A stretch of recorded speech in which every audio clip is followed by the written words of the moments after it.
சொக்கநாதன் பெற்றெடுத்த பிள்ளையாராம்.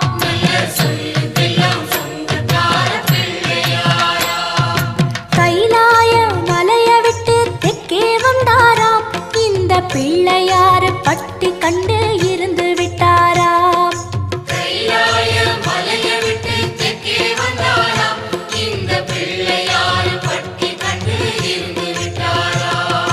கணபதியார் வந்தாரம்மா, நம்ம உறவாக நின்னாரம்மா.